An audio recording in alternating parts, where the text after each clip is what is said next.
Hello friends, இன்றைக்கி ஹெல்த்தியாக ஒரு லஞ்ச் பண்ணலான்னு பிளான் பண்ணேன். என்ன லஞ்ச் பண்ணணும்னு சொல்லி பார்க்கலாங்களா? கம்மஞ்சோறும் முருங்கைக்கீரை முட்டைப்பருப்பு சாம்பார் தான் பண்ணோம். இது எப்படி பண்ணலான்னு சொல்லி பார்க்கலாமா?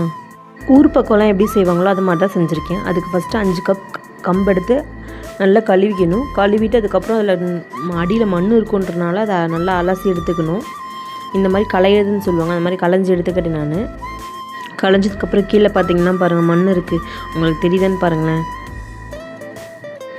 அதுக்கப்புறம் உரலில் போட்டு இடிப்பாங்க ஊர் பக்கம். நம்மக்கிட்ட மிக்ஸி தான் இருக்கிறதுனால மிக்ஸியில் போட்டு நல்லா அரைச்சிக்கிட்டேன். நல்லா ஃபுல்லாக அரைக்கக்கூடாது, கொஞ்சம் குறைன்னு அரைச்சிக்கணும். அரைச்சிட்டு அதுக்கப்புறம் அது நல்லா சலிச்சுக்கணும். அது கீழே இருக்க பவுட்ரு வந்து பார்த்திங்கன்னா தவிடுன்னு சொல்லுவாங்க, கம்மன் தவிடுன்னு சொல்லிட்டு. அது தனியாக வச்சுக்கணும். அது லாஸ்ட்டாக போட்டு பண்ணணும். மொதல் நாளே சாப்பாட்டில் கஞ்சி தண்ணியை ஊற்றி உப்பு போட்டு ஊற வச்சுருந்தேன். இதுதான் இப்போ யூஸ் பண்ணிக்க போகிறோம் சாதம் பொங்குறதுக்கு. சைட் பை சாம்பாரும் ரெடி பண்ணிகிட்டு இருந்தேன். அதுக்கு வந்து துவரம் பருப்பு வேக போட்டிருந்தேன். மஞ்சத்தூள், ஜீரகம், பூண்டெல்லாம் போட்டு வேக போட்டிருந்தேன்.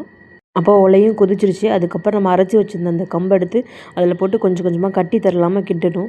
நல்லா கிண்டி விட்டதுக்கப்புறம் சாதம் வெந்ததுக்கப்புறம் வந்து பார்த்திங்கன்னா 2 ஸ்பூன் தவிடு மட்டும் தனியாக எடுத்து வச்சுட்டு மீதி இருக்க தவிடை வந்து இந்த கம்புலேயே போட்டு நல்லா மிக்ஸ் பண்ணி ஒரு 10 நிமிஷத்துலேயே சாப்பாடு ஃபுல்லாக நல்லா வெந்துடும். அதுக்கப்புறம் தண்ணியில் கையை நினச்சி தொட்டு பார்த்தோம்னா ஒட்டலைன்னா அதான் சாப்பாடு கரெக்டான கன்சிஸ்டன்சி.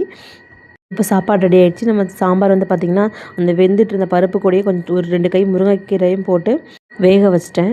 வெந்ததுக்கப்புறம் ஆயில், கடுகு, சீரகம், பெருங்காயம், காஞ்ச மிளகாய் இதெல்லாம் போட்டு நல்லா ஒரு தாளிப்பு கொடுத்துட்டு அதுக்கப்புறம் தனி மிளகாத்தூள் 1/2 ஸ்பூன், தனியாத்தூள் 1/2 ஸ்பூன், சாம்பார் தூள் 1/4 ஸ்பூன் போட்டு நல்லா மிக்ஸ் பண்ணிட்டு அதுக்கப்புறம் அந்த பருப்பு எடுத்து ஊற்றிட்டு நம்ம முருங்கைக்கீரை முட்டை பருப்பு சாம்பார் ரெடி.